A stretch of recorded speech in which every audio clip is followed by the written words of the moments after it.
ब्रेकनंतर बातमी आहे छत्रपती संभाजीनगरमधून। छत्रपती संभाजीनगरच्या सिल्लोड तालुक्यामधल्या अंभई नावाच्या गावात दोन गटांमध्ये झालेल्या वादातून दगडफेक झाली आहे। सुरुवातीला बकऱ्यांच्या व्यवहारातून झालेल्या या राड्याला नंतर राजकीय स्वरूप प्राप्त झालंय। शिवसेना विरुद्ध भाजप असा रंगही या सगळ्या वादाला आला होता। दरम्यान या राड्याच्या वेळी 500 ते 600 लोकांचा जमाव जमल्याची माहिती आहे। तर 15 ते 20 वाहनांची जमावानं तोडफोड केली आहे। 5 ते 6 जण जखमी झाले असून सध्या परिस्थिती नियंत्रणात आहे।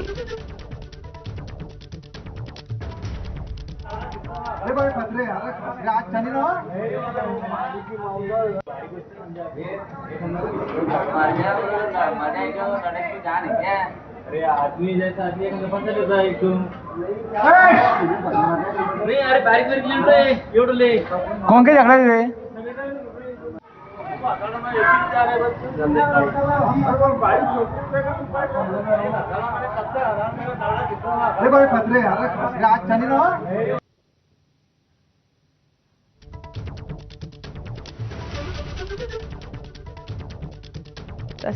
सिल्लोडमध्ये दोन गटात हा जोरदार असा राडा झालेला आहे।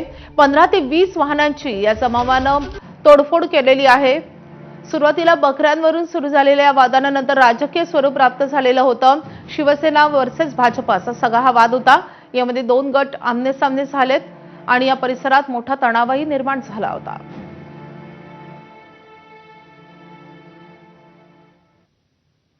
आता बातमी आहे अजित पवारांच्या विमान अपघातासंदर्भात।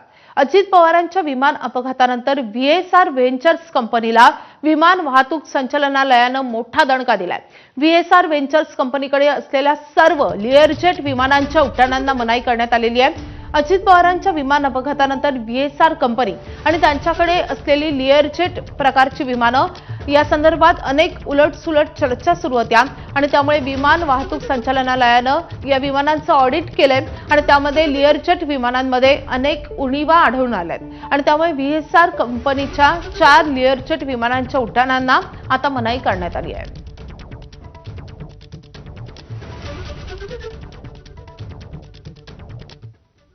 तर रोहित पवारांनी या सगळ्या कारवाई संदर्भात नेमकं काय म्हटलेलं आहे आपण पाहूयात। व्हीएसआर कंपनी कुठलेही नियम फॉलो करत नाही। अत्यंत मनमानी पद्धतीनं असुरक्षितपणे विमानं उडवत असल्याचा मुद्दा आम्ही वारंवार मांडत आहोत। आज डीजीसीएनं त्याच मुद्द्यावर व्हीएसआरच्या 4 विमानांना उड्डाणबंदी केली आहे। आपल्या लढ्याला यश येत असलं तरी ते केवळ नखा एवढं आहे। अजून बरंच काही समोर यायचं बाकी आहे। उद्या सकाळी या विषयावर सविस्तर बोलेल असंही रोहित पवार यांनी म्हटलंय। तर जय पवारांनी 18 फेब्रुवारीला काय इंस्टाग्राम स्टोरी ठेवली होती आणि त्यामध्ये त्यांनी व्हीएसआरचे उड्डाणं तत्काळ रोखण्याची मागणी केलेली होती। ही पोस्ट आपण पाहणार आहोत। घटनेनंतर अजित पवारांच्या कुटुंबातून प्रथमच कोणीतरी अशी मागणी केल्यामुळे त्याला विशेष असं महत्त्व प्राप्त झालेलं होतं। जय पवारांनी नेमकं काय म्हटलेलं होतं त्या इंस्टाग्राम स्टोरीमध्ये आपण पाहूयात। विमान अपघातात ब्लॅक बॉक्स सहजपणे नष्ट होऊ शकत नाही। दुर्घटनेचं संपूर्ण पारदर्शक आणि निर्विवाद सत्य जाणून घेण्याचा जनतेला हक्क आहे। व्हीएसआर उड्डाणं करण्यास तत्काळ बंदी घाला अशी मागणी जय पवारांनी केलेली होती। विमानांच्या देखभालीत झालेल्या संभाव्य गंभीर गैरव्यवहाराबद्दल सखोल आणि निष्पक्ष चौकशी करा अशी जय पवारांची मागणी होती। आता बातमी आहे प्रशासन कशा पद्धतीनं बेजबाबदारपणा करतं याची। धनगर समाजामधल्या विद्यार्थ्यांसाठी सुरू करण्यात आलेल्या इंग्रजी माध्यमांच्या निवासी शाळांमध्ये सुरू असलेल्या गैरव्यवहाराला एबीपी माझानं वाचा फोडली आहे आणि त्यानंतर सरकारचे लाखो करोडो रुपये लुटणाऱ्या शाळांवर कारवाई करण्याचे आदेश सचिवांनी लेखी सुनावणीत दिलेत। मात्र या आदेशांना आता केराची टोपली दाखवत संचालकांनी परस्परपणे शाळांचं पुन्हा मूल्यांकन करण्याचे आदेश दिलेत। 25 शाळा कागदोपत्री दाखवून करोडो रुपयांचा निधी लाटल्याचा ठपका ठेवत या संस्थांची मान्यता रद्द करण्यात आली होती। मात्र सर्व संस्थाचालक उच्च न्यायालयात गेल्यानंतर नैसर्गिक न्यायालयानं त्यांना सुनावणी देण्यात यावी असे आदेश दिलेले होते. स्पष्ट आदेश असूनही संचालकांनी पुन्हा एकदा गुणवत्ता तपासण्याचे आदेश देत संस्था चालकांना मान्यता देण्याच्या हालचाली सुरू केल्यानं आश्चर्य व्यक्त होत आहे. या निर्णयामागे राजकीय वरदहस्त असल्याचंही बोललं जात आहे. तर सचिवांच्या सुनावणीत नेमके काय आदेश देण्यात आले होते आपण ग्राफिक्सच्या माध्यमातून पाहूया. संस्था चालकांचा युक्तिवाद फेटाळत हा अहवाल अमान्य करण्यात आला होता. सरकारचं झालेलं नुकसान विनाविलंब संस्थांकडून वसूल करावं असेही आदेश होते. तर दिशाभूल करणाऱ्या शाळांविरुद्ध संचालकांनी योग्य कार्यवाही करत अहवाल सादर करावा असे निर्देश देण्यात आले होते. दरम्यान या घटनेसंदर्भात भाजपचे आमदार गोपीचंद पडळकर यांनी काय प्रतिक्रिया दिलेली आहे आपण पाहूयात. अतुल सावे साहेबांना माझी नम्रतेची विनंती आहे. मागं माननीय मुख्यमंत्री महोदयांना मी पत्र दिल्याच्या नंतर हे सगळं स्थगित केलेलं आहे. बोलणार आहे म्हणजे काय बोलणारच आहे मी या विषयावरती बोलणार आहे. धनगर समाजाच्या विद्यार्थ्यांचं नुकसान होता कामा नये. परत अशा चुकीच्या लोकांना त्यांनी शाळा देऊ नये. ज्या शाळा दिलेत आणि आता चालू आहेत त्याची तपासणी करावी. त्याचे एक आमदारांची कमिटी नेमा. मला स्वतः नेमा. मी जातो त्या प्रत्येक शाळेमध्ये काय तिथली परिस्थिती आहे बघतो. भाजपच्या आमदार मंदा म्हात्रे आणि राज्याचे वनमंत्री गणेश नाईक यांच्यामधला वाद हा टोकाला पोहोचलाय. तुम्ही मर्द असाल तर माझ्या समोर येऊन लढा. तुमच्या बगलबच्चांना काय पाठवता अशा शब्दात मंदा म्हात्रे यांनी थेट गणेश नाईकांना आव्हान दिलंय. आमदार मंदा म्हात्रे यांच्या संकल्पनेतून बेलापुरात सुपर स्पेशालिटी हॉस्पिटल आणि वैद्यकीय महाविद्यालय उभं करण्याच्या आलेल्या प्रस्तावाला नवी मुंबई महापालिकेमध्ये काल भाजप नगरसेवकांनीच विरोध केलाय आणि त्यामुळे तो प्रस्ताव पास होऊ शकला नाही आणि त्यामुळे संतापलेल्या मंदा म्हात्रे यांनी थेट गणेश नाईकांवर गंभीर आरोप केले. गेले 3 वर्ष झाले सातत्याने जागा मिळवण्यापासून त्याच्या परवानगी आणण्यापासून अनेक जण कोर्टात गेले होते. इथले स्थानिक नेते आमचे गणेश नाईक साहेब त्यांचे सगळी लोक 40+ वाले बरेच वेळा जाऊन कोर्टात जाऊन स्टे आणला. ही जागामध्ये मँग्रोज आहे. अशा वेगवेगळ्या प्रकरणातून गेले 3 वर्ष मला परेशान केलं. मला एवढंच सांगायचं आहे जी लोक करतात ते त्यांच्या खांद्यावर बंदूक ठेवण्यापेक्षा तुम्ही मर्द आहात ना. मर्दासारखं माझ्याशी लढा ना. मी एक महिला आहे. मी काम करणारी महिला आहे. सत्य बोलणारी महिला आहे आणि प्रामाणिकपणे काम करणारी आहे. उद्धव ठाकरे यांच्या शिवसेनेचे नेते अंबादास दानवे यांनी खासदार संदीपान भुमरे यांच्यावर कोट्यवधीची जमीन बळकावल्याचा आरोप केलाय. भुमरेंचा चालक जावेद रसूल शेखच्या नावावर हिबनामा करून त्या जमिनीचं संपादन मूल्य 1150 कोटी रुपये हडपण्याचा प्रयत्न सुरू असल्याचा आरोप अंबादास दानवेंनी केला होता. अंबादास दानवेंनी केलेल्या आरोपांना आता संदीपान भुमरे यांचे चालक जावेद शेख यांनी उत्तर दिलंय. आपण कोणताही हिबानामा केला नसून आपल्याबाबत दानवेंनी चुकीची माहिती दिल्याचं जावेद शेख यांनी म्हटलंय. तर दानवेंविरोधात अब्रू नुकसानीचा दावा दाखल करण्याचा इशाराही जावेद शेख यांनी दिलाय. तर अंबादास दानवे यांनी उल्लेख केलेले गट नंबरच गावात अस्तित्वात नसल्याचा दावा देखील जावेद शेख यांच्या वकिलांनी केला आहे. पहिल्याचा जो आहे जो 6 महिन्यापूर्वीचा तो आणि हा व्यक्ती एकच आहे. 100% एक आहे. बरं. आणि ह्यांनी कुणी ह्याच्या मागे कोण आहे हे पण त्यावेळेस संदीपान भुमरे साहेबांकडं अंगोली निर्देश गेला होता. कारण एक ड्रायव्हर ज्याला 25-25 हजार रुपये पगार आहे त्याच्या नावावर आता हिबानामा का होतो आणि त्यावेळेस का झाला हा प्रश्न आहेच आहे.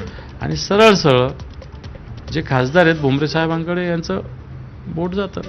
जे विरोधी पक्ष नेते आले होते अंबाजी दानवे यांचा प्रोटोकॉल आणि पद गेल्यामुळे त्यांच्या डोक्यावर परिणाम झाला दिसतोय. कारण की या ठिकाणी आपल्या इलेक्ट्रॉनिक मीडियाच्या माध्यमातून मी बघितलं त्यांनी या ठिकाणी ज्यावेळेस आमचा ड्रायव्हर जो आहे याच्यावर आरोप केला का 1100 कोटीची जमीन ड्रायव्हरनी हिबानाम्याच्या आधारे लाटली. या ठिकाणी भुमरे परिवाराचं कुठंतरी राजकीय ओले आणि जनतेत असलेलं प्रेम ही प्रतिमा मलिन करण्याचे काम हे विरोधी पक्षनेते अंबादास दानवे करत आहे. संदीपान भुमरे यांचे चालक जावेद शेख यांनी या सगळ्या आरोपांवर काय प्रतिक्रिया दिली आहे ते पाहूयात. 174 गट नंबर असा कुठलाही हिबानामा झालेला नाही. कोणी मला दिलेलं नाही. मी कोणाचं घेतलेलं नाही. जे करताय ते खोटे आरोप आहे. आणि त्या गावाला मी कधी गेलेलो नाही. जे जटवाडा आज कुठलं गाव आहे ते जामाला काय येते जोगवाडा त्या गावाला मी गेलेलो नाही. त्याचा काही संबंध नाही. हे सगळे खोटे आरोप आहे. मी याच्या वकील साहेबामार्फत मी आबरू नुकसानी दावा करणार आहे. तर अंबादास दानवे यांनी उल्लेख केलेले गट नंबरच त्या गावात अस्तित्वात नसल्याचा दावा जावेद शेख यांच्या वकिलांनी केला आहे.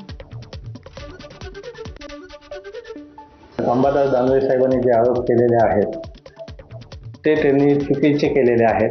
जटवाडा जो आहे, ह्या जटवाड्यामध्ये जो आहे हा गट नंबर 174 हा अस्तित्वात नाही. जटवाड्यामध्ये फक्त गट नंबर 171 पर्यंतच गट आहेत आणि जोगवाडा जो आहे, जोगवाड्यामध्ये पण फक्त गट नंबर 84 पर्यंतच गट आहे. आता जो गट अस्तित्वातच नाही त्या गटाचा हिवानामा होण्याचा प्रश्न नाही आणि कुठलाही हिवानामा जावेद यांच्या नावावर झालेला नाही. रायगड जिल्हा परिषदेच्या सत्ता स्थापनेचा चेंडू आता महायुतीच्या वरिष्ठांच्या दारात गेलाय. एकीकडे राष्ट्रवादी आणि भाजप सत्ता स्थापन करणार असं चित्र असताना आता शिवसेनेकडूनही प्रयत्न सुरू झालेत. सत्ता स्थापनेला विलंब होत असल्यानं भाजप आणि राष्ट्रवादी आघाडीचे सदस्य सध्या गोव्यात मुक्कामी आहे. राष्ट्रवादी प्रदेश कार्यालयामध्ये सुनील तटकरे आणि उदय सामंत यांच्यात काल एक बैठक झाली आहे. सत्ता स्थापनेच्या अनुषंगानं भाजप राष्ट्रवादीचे निवडून आलेले उमेदवार गोव्यात असताना उदय सामंत आणि सुनील तटकरे यांच्या भेटीमुळे सत्ता स्थापनेला वेगळं वळण लागण्याची शक्यता आहे. सध्या राष्ट्रवादीचे 16, भाजपचे 15 आणि शिवसेनेचे 21 उमेदवार निवडून आलेत. दरम्यान या संदर्भात उदय सामंत आणि सुनील तटकरे यांनी काय प्रतिक्रिया दिली आहे आपण पाहूया. मी रायगडच्या जिल्ह्याच्या राजकारणासाठी तटकरे साहेबांना भेटायला आलेलो नव्हतो. तटकरे साहेब हे माझ्या राजकीय सुरुवातीपासून रत्नागिरी जिल्ह्याचे पालकमंत्री होते. ते आज इथे ऑफिसला इथे कळले. मी समोरून जात होतो मंत्रालयातनं, सदिच्छा भेट म्हणून तटकरे साहेबांना मी भेटलो. मंत्री भेटतात, काय उद्योग घेऊन येतात रायगडमध्ये? रायगडमध्ये कुठचे उद्योग करायचे ह्या संदर्भात भेट झाली.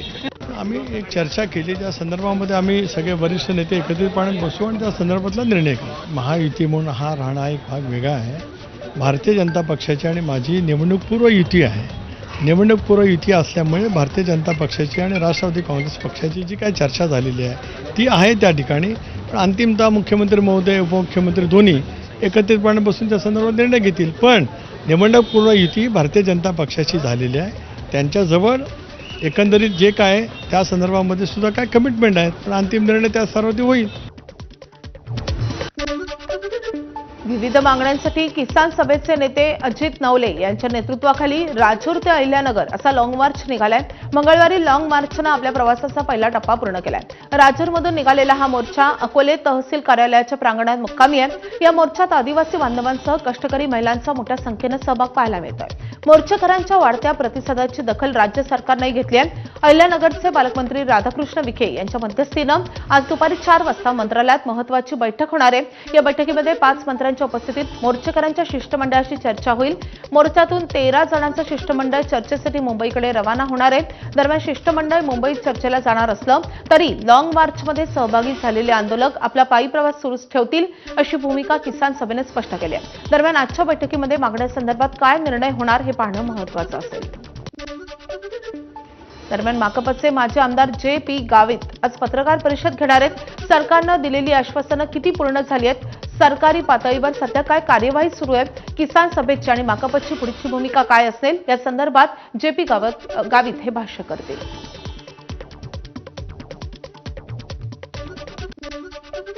आशिया खंडातील सर्वात श्रीमंत महापालिका अशी ओळख असलेल्या मुंबई महापालिकेचा 2026-27 वर्षासाठीचा अर्थसंकल्प आज सादर होतोय. महापालिका आयुक्त भूषण गगराणी हे आज दुपारी 2 वाजता सभागृहात मुंबई महापालिकेचा वार्षिक अर्थसंकल्प स्थायी समिती अध्यक्ष प्रभाकर शिंदे यांच्याकडे सादर करतील. मुंबई महापालिकेचा यंदाचा अर्थसंकल्प 80,000 कोटी रुपयांचा टप्पा ओलांडण्याची शक्यता वर्तवली जाते. 2025-26 या आर्थिक वर्षासाठी मुंबई महापालिकेमध्ये 74,427 कोटी 41 लाख रुपयांचा अर्थसंकल्प मांडण्यात आला होता. गेल्या 9 वर्षात महापालिकेचं बजेट तब्बल 50,000 कोटींनी वाढलंय. यंदा मुंबईतील रस्ते, पायाभूत सुविधा आणि मोठ्या प्रकल्पांवर भरीव तरतूद केली जाऊ शकते. सोबतच तिजोरीतील तूट भरून काढण्यासाठी करवाढ आणि कचरा कड यासारखे काही नवी करही लागू केली जाऊ शकतात. दरम्यान आज दुपारी 3:30 वाजता आयुक्त भूषण गगराणी यांची पत्रकार परिषद होईल. मुंबई महापालिकेच्या शिक्षण खात्याच्या अर्थसंकल्पात यंदा वाढ होण्याची चिन्ह आहेत. मुंबई महापालिकेचे अतिरिक्त आयुक्त डॉक्टर अविनाश ढाकणे हे सकाळी 11 वाजता शिक्षण समितीचा अर्थसंकल्प शिक्षण समिती अध्यक्ष राजश्री शिरवडकर यांच्याकडे सादर करतील. यंदा त्यात 200 ते 300 कोटींची वाढ केली जाणार असल्याची सूत्रांची माहिती आहे. गेल्या वर्षी शिक्षण विभागाकडून 3,955 कोटींचा अर्थसंकल्प सादर झाला होता. यंदा हा अर्थसंकल्प 4,200 कोटी रुपयांपर्यंत जाण्याची शक्यता आहे. शाळांच्या नव्या इमारतींसाठी 350 कोटींपर्यंत खर्चाची तरतूद केली जाणार असल्याची सूत्रांची माहिती आहे. याशिवाय आर्टिफिशियल इंटेलिजन्ससाठीही विशेष तरतूद केली जाणार असल्याची माहिती आहे.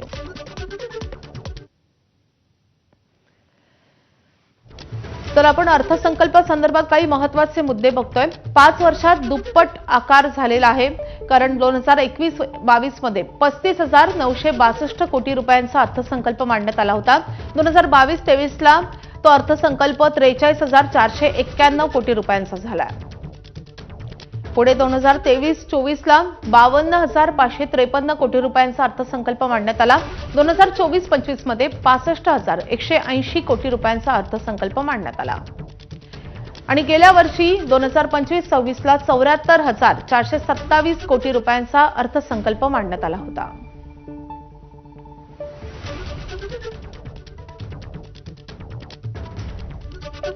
नाशिक महानगरपालिकेच्या स्थायी समिती सभापती पदासाठी आज सकाळी 11 वाजता निवडणूक होणार आहे. या निवडणुकीकडे सर्वांचं लक्ष आहे. भाजपकडून मच्छिंद्र सानप हे उमेदवार रिंगणात आहेत, तर राष्ट्रवादी काँग्रेसकडून अपक्ष उमेदवार मुकेश शहाणे यांनी उमेदवारी अर्ज दाखल केल्यानं लढत रंगतदार झाली आहे. मुकेश शहाणे यांनी मंगळवारी राष्ट्रवादी काँग्रेसचे प्रदेशाध्यक्ष सुनील तटकरे यांची भेट घेतली आहे. महापालिकेमध्ये महायुतीची सत्ता असताना महापौर भाजपचा आणि उपमहापौर शिवसेनेचा असल्यानं स्थायी समिती सभापतीपद राष्ट्रवादी काँग्रेसला द्यावं अशी मागणी राष्ट्रवादीनं केली आहे. दरम्यान राष्ट्रवादी काँग्रेसचे नेते या संदर्भात मुख्यमंत्री देवेंद्र फडणवीस यांच्याशी चर्चा करणार असल्यानं निवडणुकीबद्दला सस्पेन्स आणखीनच वाढला आहे. राष्ट्रपती द्रौपदी मुर्मू यांच्या महाराष्ट्र दौऱ्याचा आजचा दुसरा दिवस आहे. द्रौपदी मुर्मू आज बुलढाणा आणि नागपूरमध्ये विविध कार्यक्रमांना उपस्थित राहतील. बुलढाणा जिल्ह्यामधल्या शेगावात राष्ट्रीय आरोग्य मेळाव्याचं द्रौपदी मुर्मू यांच्या हस्ते उद्घाटन होईल.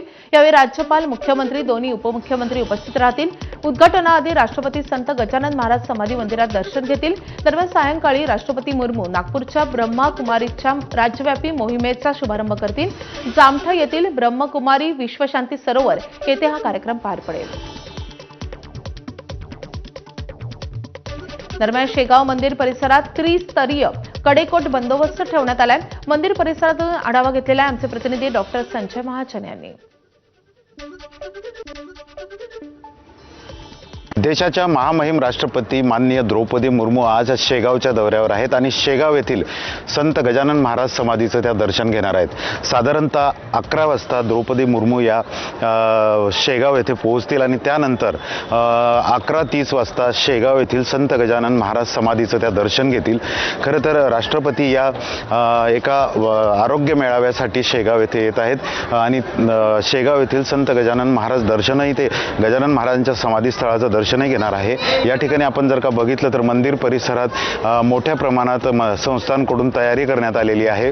आपण जर का बघितलं तर या मंदिर परिसरात अत्यंत स्वच्छता, शांतता, शिस्त ही नेहमी पाळल्या जाते. आजही आपण जर बघितलं तर मोठ्या प्रमाणात या ठिकाणी संस्कृतमध्ये माननीय राष्ट्रपतींचं स्वागत करण्यासाठी या ठिकाणी फलक लावण्यात आलेला आहे. अस्य पुण्यभूमे दर्शनाय आगताय भारत राष्ट्रमान्य राष्ट्रपती महोदया हार्दिक स्वागतम असा संस्कृतमध्ये या ठिकाणी स्वागत फलक लावलेला आहे आणि मंदिर परिसरात मोठ्या प्रमाणात जय्यत तयारी करण्यात आलेली आहे.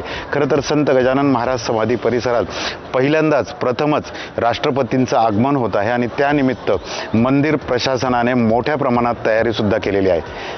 माननीय राष्ट्रपती या साधारणतः 11:30 वाजता मंदिर परिसरात येतील. संत गजानन महाराज समाधीचं ते दर्शन घेतील आणि नंतर या ठिकाणून ते एका आरोग्य मेळाव्यासाठी दाखल होतील. कॅमेरामॅन शांतारामसह डॉक्टर संजय महाजन, एबीपी माझा, शेगाव, बुलढाणा. मध्यपूर्वेत युद्धाचे ढग दाटलेले असताना पंतप्रधान नरेंद्र मोदी आज आणि उद्या इस्रायल दौऱ्यावर आहेत.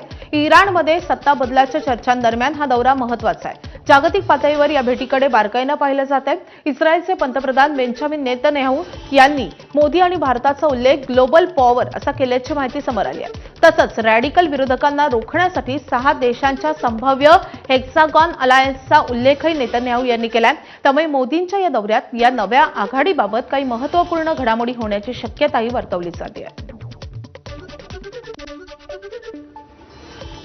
आता एक महत्त्वाची बातमी आहे भारतीय टीम संदर्भात. क्रिकेटपटू Rinku Singh T20 world cup सोडून घरी परतलेला आहे. रिंकू सिंहच्या वडिलांवर नोएडातल्या रुग्णालयात उपचार सुरू आहेत. रिंकू सिंहच्या वडिलांची प्रकृती स्थिर असल्याची माहिती कळतेय. झिम्बाब्वे विरुद्धच्या सामन्यात रिंकू सिंह खेळण्याची शक्यता कमी आहे. रिंकू सिंह हा आता वर्ल्ड कपचा दौरा सोडून अचानकपणे त्याच्या घरी गेलेला आहे. रिंकू सिंह याच्या वडिलांवर सध्या रुग्णालयात उपचार सुरू असल्याची माहिती कळतेय.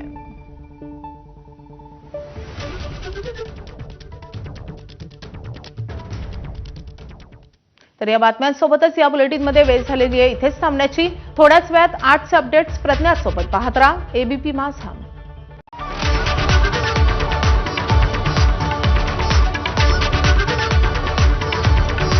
सबको हमेशा कोजी रहना है.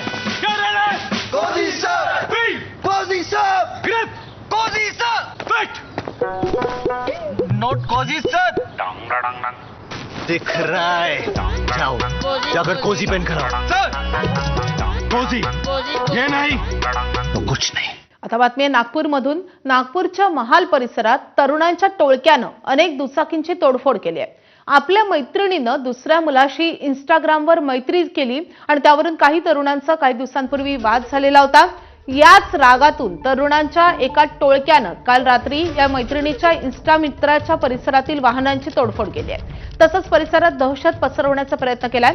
दरम्यान यातील तोडफोड करणाऱ्या टोळक्यातील काही जणांना स्थानिकांनी पकडून पोलिसांच्या ताब्यात दिलंय. तर प्राथमिक तपासानंतर तोडफोड करणाऱ्या टोळक्यात 12 जण असल्याचं तपासात समोर आलंय. आरोपींमध्ये अनेक जण अल्पवयीन असल्याचंही समजतं आहे. बहुजन कल्याण विकास विभागामधल्या शाळांना मोठा गौप्यस्फोट ABP माझानं समोर आणल्यानंतर आता पुन्हा एकदा मोठी घडामोड घडलेली आहे. उच्च न्यायालयाच्या निर्णयानंतर बहुजन कल्याण विभागाच्या सचिवांनी सुनावणी घेऊन या शाळांची मान्यता पुन्हा एकदा रद्द करण्याचा निर्णय दिला होता.